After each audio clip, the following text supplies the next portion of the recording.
Julia TV, votre unique chaîne pour une vraie information.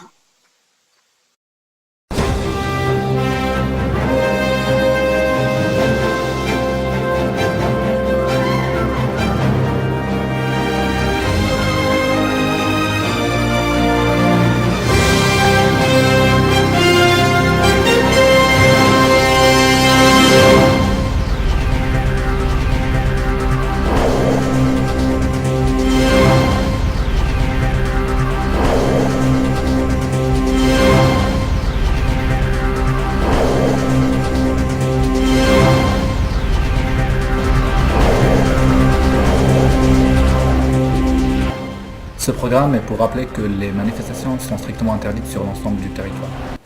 Monsieur Feissner, médecin, nous parlera du thème suivant, l'avis des scientifiques sur le plan de 4 ans, avec une attention particulière accordée au problème de l'approvisionnement en corps gras. Phénomène déplorable, mais qui n'est que trop bien connu. L'homme ne sait pas toujours ce qui est le plus profitable et ce qui ne l'est pas.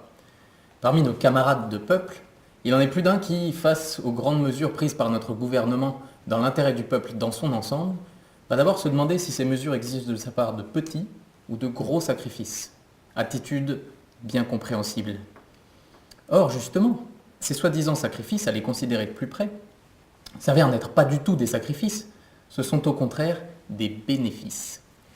Prenons l'exemple de l'alimentation dans le plan de 4 ans, sans doute parce qu'il manque ici un peu de lait et là un peu de corps gras, plus d'un laissera échapper un soupir ou un hélas bien peu digne d'une grande âme.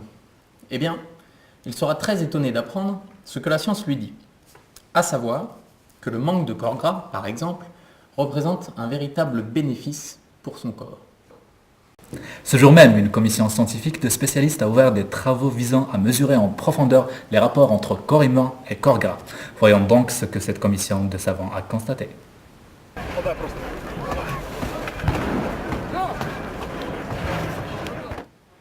La commission a donc constaté qu'en général on mange trop gras.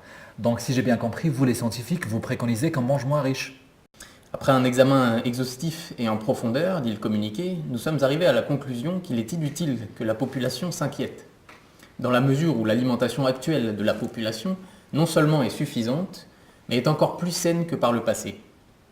Les statistiques nous montrent qu'une alimentation pauvre en corps gras n'entraîne en aucun cas des conséquences fâcheuses. L'organisme humain ne supporte pas autant de corps gras qu'on le suppose généralement.